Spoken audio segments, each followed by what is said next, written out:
or you're sending a file to somebody for evaluation, it's really important to consider how to handle your fonts.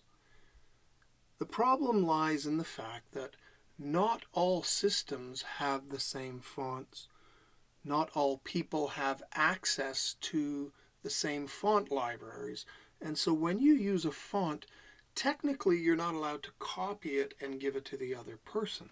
They have to have an actual valid license for that font. So how do you get around sending things to clients for approval if your clients don't possess that font? There's really no reason for them to possess that font, unless, of course, this was a font that was key to their branding and that they were going to use on an ongoing basis.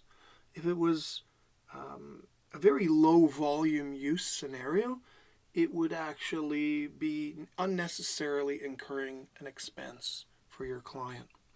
So we're going to look at a workaround here.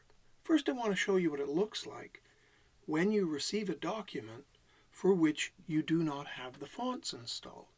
So I'm just going to open up this file that I've got set up.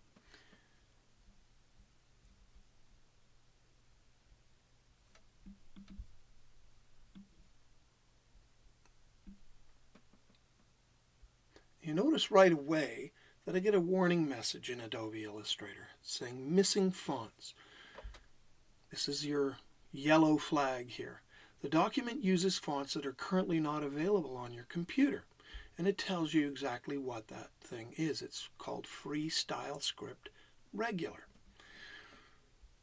And you have the option of going out and finding where in the document these fonts are being used, and you have an option of changing them to something else, or locating that font and loading it on your system. If you don't own that font, of course, you're going to have to purchase it so that you can activate that font. Or another option is find something that is similar to that font. So I'm just going to close this warning message for now, and let's take a look at what the offending font is. I can see here that this type currently is just fine. It's Myriad Pro. And it's not flagging that. It's flagging this font down here. And if we look, you can see that it's telling us the offending font here is highlighted in this salmon pink color. And that's to tell you that that particular font is not loaded on my system. Now if I select it, so I'm just going to double click on it so it's now selected, I can look in my type character menu. Here it is right here. I could access that from up here. I could access it from the properties menu over here. And what I wanted to point out is that there's a little diamond beside the name.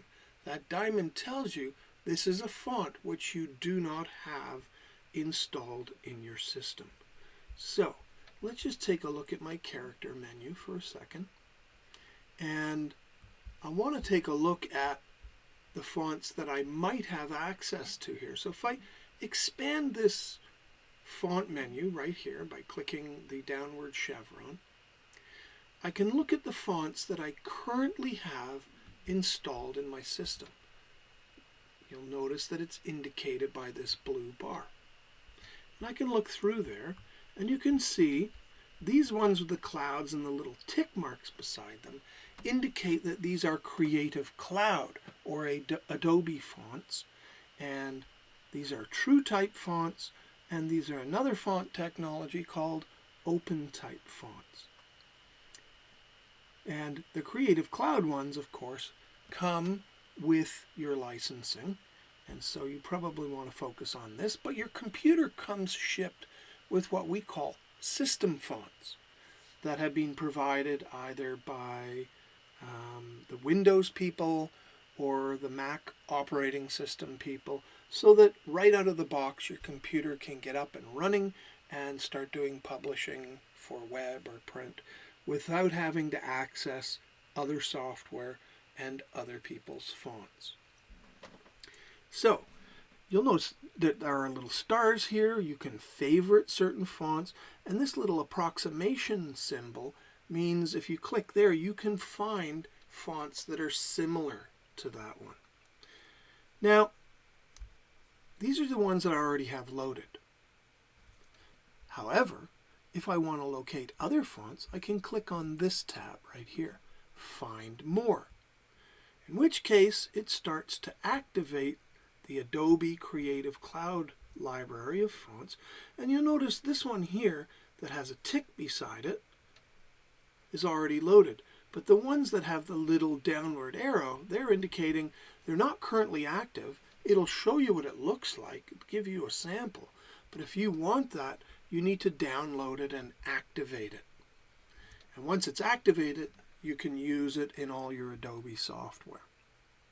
So another thing that you can do is access your filters. And so you can say, well, I want to look by font classification. There are major font classifications here. I just want to look at sans serif fonts. And it's going to list all of those there. Or I just want to look at serifed fonts. Or this one here, slab serif. They have serifs, but they're more block-like. And they represent another era in the evolution of type. And these are cursive or script face. And you can see those, black letter or Gothic, monospace. These are like typewriter fonts called monospace because each of the characters is given an equal amount of horizontal space into which they're set. We've also got handwriting, so an informal kind of calligraphy. And then finally, the one that's most out there are the decorative typefaces that sort of defy major classifications. Or we can filter by properties, by line weight or stroke weight. Really thin strokes, very thick strokes. And when we say strokes, we're relating to back in the day when scribes would create all written and read materials by hand using a chisel pen typically, and they would actually use forms of calligraphy. And so the stroke would refer to the stroke width of the pen. And you would note that when you write on an angle and you move up and down when doing calligraphy, when the pen is held at various angles, it will vary the width of the letter stroke as you're moving around 360 degrees. We're also able to filter by character width, very thin, very wide character widths. This is X height. If you look at the top of that letter H there, from here, which is called the baseline, up to here, that's referred to as the X height. Even though these three samples are the same size, their X heights make them look very large versus relatively small. And we can see here contrast. This is a font which has no contrast. The stroke width is the same all the way around. Medium contrast, again, this is it mimicking handwriting. And then we have a very high contrast, which really emerged during the mechanical age when we were able to forge very fine detail in metal. And of course, we can look at upper, lower, all caps, and then different lining figures, the way figures in the font look and how they're set and aligned on the baseline. Lots of things to choose from here. You can clear it back to normal if you wish. And you could also just look at the ones you have activated and look at the ones you most recently added or your favorites. Or you can actually just put the name of this thing in. Now it was called Freestyle Script. And if I search for that, you can have a look and see if it appears in there. So if I search again I want to find more. No results found. So that's telling me that Freestyle Script does not have an equivalent in the, it does not have this font in my Adobe font menu. I could ask to see something similar, but here's the workaround. Instead of having this happen and try to work backwards, my suggestion would be, if you're creating things to send to a client to avoid this happening, what I would suggest is that when you create your logos, so I'm just going to create it with the text tool, clicking down to create point type, and this is my logo. I'm just going to use the Command or Control key, scale it up with the Shift key. There we have it. And I'm just going to move this. There we go. And go to the Selection tool and select it. I'm going to convert this to a graphic so that it's no longer a font. While it's a font, I can edit it just like that. Or I can change its font. So I could go from Myriad Pro to something else. And go to something maybe a little more fun like that. But it's still a font. And seeing it is predicated on having that font installed in your system.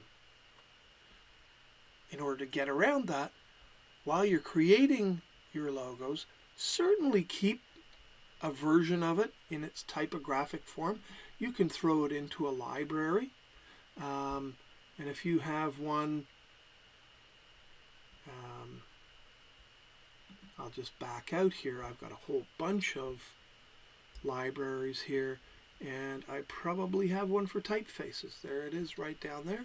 I can just drag that down there for my logo. Generally what I do is I would just create a library for my client, and every job I worked on for that client, assets would go into that library. And so anyway, what I need to do now is go to Type and Create Outlines. Now what this has done is it's converted it to a graphic. I can no longer edit the text. I can no longer change the font. This is a graphic. And I can select the individual things. Right now it's in isolation mode, but if I select it, notice the whole thing is grouped to begin with. So if we go to Object, Arrange, we can ungroup, and then we can select individual pieces of type. I could even go so far as to use the Direct Selection tool, and that would allow me to make changes at the art level. So make tiny little tweaks to my artwork in that fashion. I'll say with a note of caution, here's the caveat, be careful when you start chopping fonts, because again, you're starting to push the design to new places that, basically takes you away from where the type designer has got you to in the first place. So use this sparingly. That's what I'm saying.